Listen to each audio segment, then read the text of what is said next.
Hi, all. Jason Barrow here, founder of NPS Prism. Over the last year, we've shared so many great stories about loyalty leaders and how they've set the bar in customer experience. Here are some of the highlights from our Verbatim series. Enjoy.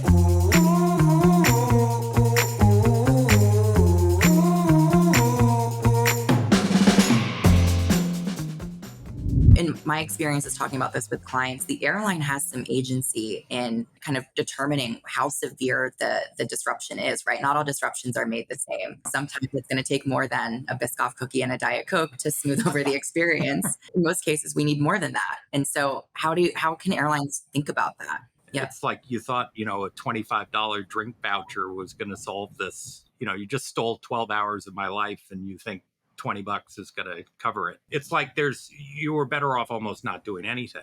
But it's exactly, but some of it is also just the soft stuff. Like one of the things we see in the tool is, are the people on the phone appropriately empathetic? Like, are they appreciating what it is they're doing? Do they know if you're traveling with your family and this is a leisure thing versus it's a business thing? Do they know when they're supposed to apologize?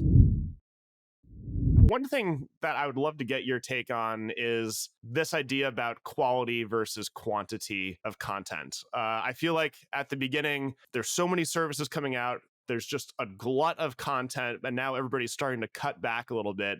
How do streaming services find this balance? How does that impact loyalty? Yeah, it's a great question. And, across any of our instruments, I always describe it as, we don't just have the scores, we can really break apart the why.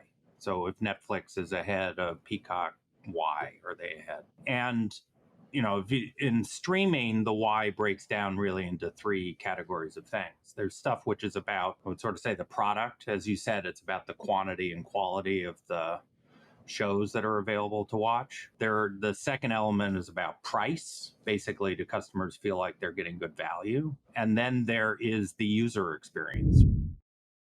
It's a trade-off that the organizations struggle to make without the clean data, because again, it's easy for them to have the stopwatch, but there are things that you can do to make the 5-minute waiters mad, and those are often softer things that are hard for them to measure, but are swinging NPS in very large amounts.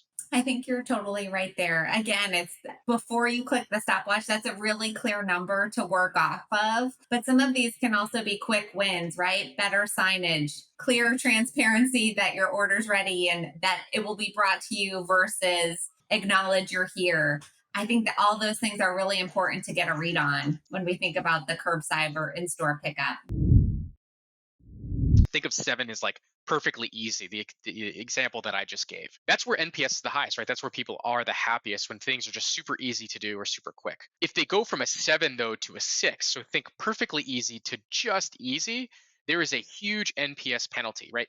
Those expectations that customers have, mimicking it to an Instagram or a TikTok, if it's not easy, 2 swipes of the thumb, I'm gonna be frustrated. And so going from that 7 to a 6, there's a big break in NPS, and we're starting to see that. So again, I think it really comes down to how can you make your app easy to use, but the episodes that those customers are going through, how can they quickly go through them so that they can complete that episode and kind of move on with their day? That tends to what's drive the digital touch points the most.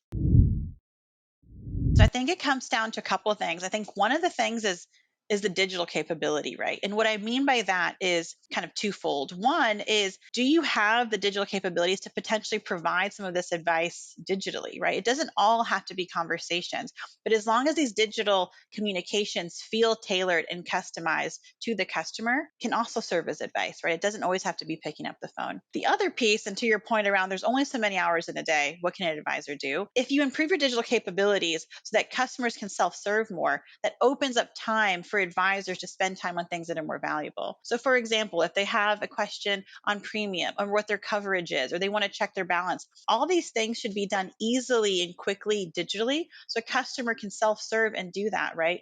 And so that way agents and advisors aren't spending time answering those types of questions, and it frees up their time to have these more valuable conversations or even check-ins with customers more often. It's exactly right. And customers define their definition of easy off of easy. They know if, and there are some industries where, you can check a status of something with 2 swipes of the thumb. They know that's true. And Right. they know that if they have to check the stat, like if you're insurance and you have to check the status of a claim, and doing it involves 2 phone calls and, somebody sending you a letter, that that's not good because you've done this before. This is always, the sort of the example that people like to give colloquially is this idea of, look, you can track your pizza at Domino's. If you can Yeah. track the pizza delivery at Domino's, I should be able to track my insurance claim in a similar easy way. But it's this idea of not having to do it at the level of the market becomes really easy. It becomes clarifying. We always talk about de-averaging the channel data. And Right. I usually break it into 4 pieces. I think of them as there are routine journeys, there are advice journeys, there are dispute journeys, and there are sales journeys. And what we see across industries in general is that routine stuff is fully ready to be digitized. Some companies have really nailed it, and sales stuff fully can be digitized if it's built properly. Advice, it's really hard to digitize it, and it's really complicated to get that right.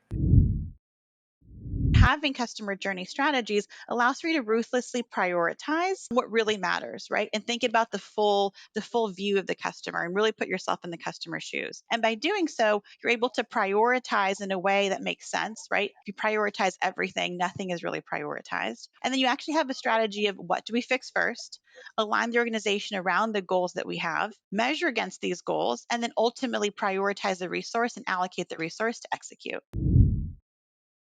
It's really easy to look at your own score and being like, is my score going up? And I often see what I always say, like the unsung hero is your gap to the leader. Or if you're the leader, how far above number 2 are you? Because I think it's so easy and so frustrating when you're doing all this work and you see your customer scores going up, you're serving your customers better. And the answer is you're still number 3 or you're still kind of number 4, and that's super frustrating. But the focus should all be, and so you can kind of miss the forest for the trees versus the focus is, but everybody is trying to do the same thing you're trying to do. Everybody is kind of in a race to serve their customers, and so the bar changes. And I think that that's really, really tough. It's just a hard thing to do. So I think for me, it's like measuring the gap to the leaders instead of focusing on your numbers is it feels obvious, but I don't feel like it's all that practiced as we would think. Absolutely. Thanks so much. See you later. Bye. Bye. Bye.